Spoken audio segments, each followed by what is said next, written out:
यहाँ की पल्स कभी चेक नहीं करते हैं सीपीआर करने के लिए, हम हमेशा यहाँ की पल्स चेक करते हैं। कहाँ पे? जो अपने गले की ये वाली लाइन है उसके जस्ट 2 फिंगर अपार्ट, यहाँ पे, हाँ यहाँ पल्स चेक की जाती है। आप सबको फील हो रही होगी अगर आपने सही जगह पे फिंगर्स रखी हो रही है। इसको हम कैरोटिड पल्स बोलते हैं। नहीं हो रही? हो रही है।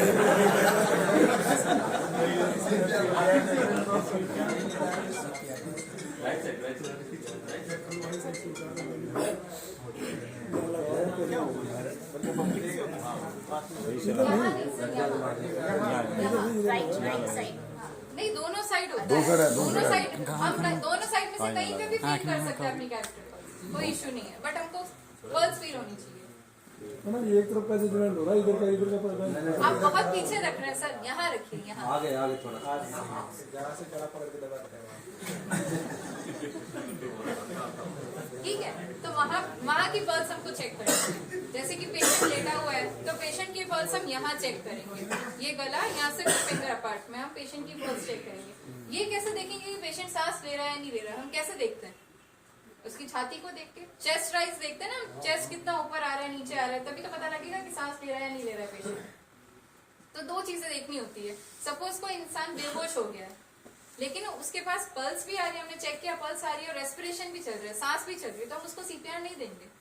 हम सीपीआर सिर्फ उसी कंडीशन में देते हैं जब पेशेंट बेहोश है, पेशेंट को पल्स नहीं आ रही है और पेशेंट को कोई रेस्पिरेशन नहीं हो रहा है, यानी कि कोई सांस नहीं चल रही पेशेंट की। ठीक है, तो अब सीपीआर देते हैं हम। चलो, हमने आपको जो अर्थक्वेक का वो बताया था अभी, तो अर्थक्वेक आ गया, भूकंप आ गया किसी भी पेशेंट को, उसके बाद में मतलब भूकंप आ गया और पेशेंट कहीं पे भी बेहोश हो गया है, तो हम सबसे पहले क्या करेंगे? सबसे पहले हम सीन सेफ्टी चेक करेंगे, यानी कि जैसे कि कोई बिल्डिंग गिर रही है, बिल्कुल हम हमेशा साइड में लेके जाएंगे पेशेंट को, एक फ्लैट सरफेस पे। ऐसा नहीं कि हम कहीं पे भी उबड़ खाबड़ सरफेस पे पेशेंट को लेकर और सीपीआर करना चालू हो गए, उससे तो उसकी रिब्स वैसे ही टूट जाएगी, कमर ही टूट जाएगी। ऐसा नहीं होता है, हमेशा एक फ्लैट सरफेस पे लेकर जाके, जहां तुमको लगता है कि ये बिल्डिंग गिर नहीं सकती है, वहां उस पेशेंट को लेके जाके, और सबसे पहले हमको ये देखना है कि अब हमारा सीन सेफ है।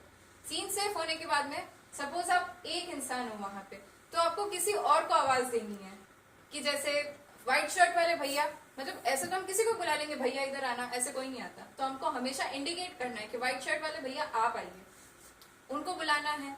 फिर उसके बाद में हमको पल्स चेक करनी है। पल्स चेक करने के लिए, रेस्पिरेशन चेक करने के लिए एक चीज ध्यान रखनी है, look, listen and feel. Look देखना क्या है हमको? चेस्ट राइज देखना है पेशेंट का कि छाती में सांस चल रही है या नहीं चल रही है, लुक हमको वो करना है। लिसन क्या करना है? हमको नाक, हमारा जो कान है हमको यहाँ रखना है, ताकि अगर सांस चल रही होगी तो पेशेंट की नाक में से सांस आएगी, उसकी आवाज हमारे कान में आएगी, तो हम वो देखेंगे। तो यानी कि लुक ये हो गया, लिसन ये हो गया, और फील क्या कर रहे हैं हम? कैरोटिड पल्स फील कर रहे हैं यहाँ से। तो लुक, लिसन और फील चेक करना है हमको। सपोज तीनों नहीं आ रही है, तो हमको सीपीआर स्टार्ट करना है। सीपीआर कैसे स्टार्ट करते हैं? सीपीआर स्टार्ट करते हैं, हमारा जो नॉन डोमिनेंट हैंड होता है, यानी कि अगर आप सारा काम अपना राइट हैंड से करते हैं तो आपका राइट हैंड जो होता है वो ऊपर रहेगा और लेफ्ट हैंड जो होता है वो नीचे रहेगा। और आपको सीपीआर कहाँ देना है, या नहीं कि आप पेट पे सीपीआर दे रहे हैं, कोई यूज नहीं है उस चीज का, आपको एग्जैक्ट लोकेशन पता होनी चाहिए कि आपको सीपीआर कहाँ देना है। तो between both the nipples, heart, मतलब जो आपकी लाइन होती है उसके यहाँ पे, मतलब निपल्स के बीच में, और राइट लेफ्ट साइड में आपको सीपीआर देना है। ठीक है, तो सीपीआर कैसे देंगे? नॉन डोमिनेंट हैंड नीचे, डोमिनेंट हैंड ऊपर, उसके बाद में यहाँ पे निपल लाइन के बीच में और यहाँ पे आपको सीपीआर देना है। कितना सीपीआर देना है आपको? जब तक सांस ना आए तब तक तो देते ही रहना है, लेकिन इसका एक काउंट होता है, वो स्टैंडर्ड काउंट होता है, 30:2 का रेशियो होता है, यानी कि 30 सीपीआर कंप्रेशन देने अपने को। उसके बाद में पेशेंट का मुंह खोल के 2 बार उसको माउथ टू माउथ ब्रीथ देनी है। ठीक है, करके दिखाती हूँ मैं अभी आपको। यहाँ पे 30 कंप्रेशन देने हैं आपको। 1 2 3 4 5 6 7 8 9 10, ऐसे 30 कंप्रेशन देने हैं आपको। 30 कंप्रेशन जब आपके हो जाएं तब आपको पेशेंट का जो सर है उसको हल्का सा नीचे करके उसका मुंह खोल के माउथ टू माउथ ब्रीथ देना है। अब माउथ टू माउथ ब्रीथ देने की बात आती है, तो कोविड से पहले हम सबको माउथ टू माउथ ब्रीथ देते थे मोस्टली, अगर कोई कहीं पे भी कोलैप्स हो जाता तो।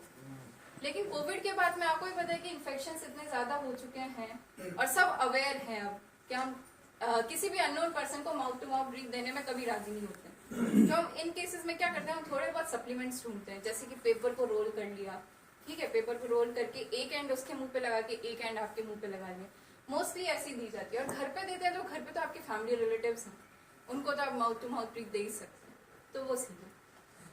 तो 30 कंप्रेशंस और 2 माउथ टू माउथ ब्रीथ, फिर 30 कंप्रेशंस जब तक देते रहना है हमको सीपीआर, तब तक या तो एम्बुलेंस नहीं आ जाती है, आप कॉल फॉर हेल्प करेंगे, आपने व्हाइट शर्ट वाले भैया को बुलाया, शर्ट वाले भैया को बुला के बोला भैया फटाफट एम्बुलेंस को फोन करो, इन्होंने एम्बुलेंस को फोन किया, तब तक आप पेशेंट को सीपीआर देते जा रहे हैं, दे दी, तब तक एम्बुलेंस आ गई, आपको तब तक सीपीआर देना है जब तक एम्बुलेंस नहीं आ जाती, आपके पास कोई भी मेडिकल प्रोफेशनल नहीं आता, तब तक आपको सीपीआर पेशेंट को देते रहना है, या फिर पेशेंट रिवाइव नहीं हो जाते, यानी कि पेशेंट की सांसें नहीं चलने लगती, तब तक आपको सीपीआर देते रहना है। तो बेसिकली यही सीपीआर है। कुछ डाउट है? कुछ कंप्रेशन बिल्कुल आपका नॉन डोमिनेंट हैंड नीचे होना चाहिए और डोमिनेंट हैंड ऊपर होना चाहिए, यानी कि जिस हाथ से आप काम करते हैं, राइट हो लेफ्ट हो डजेंट मैटर, वो हाथ आपका ऊपर होना चाहिए सीपीआर देते टाइम, ठीक है, ऐसी वाली पोजीशन होनी चाहिए, ये फिंगर्स इंटरलॉक होनी चाहिए ऐसे, ठीक है। उसके बाद में आपको यहाँ हाथ रख के, एल्बोज आपकी बिल्कुल बेंड नहीं होनी चाहिए, ऐसे नहीं होनी चाहिए सीपीआर देते टाइम, ऐसे होनी चाहिए बिल्कुल, ठीक है, और ऐसे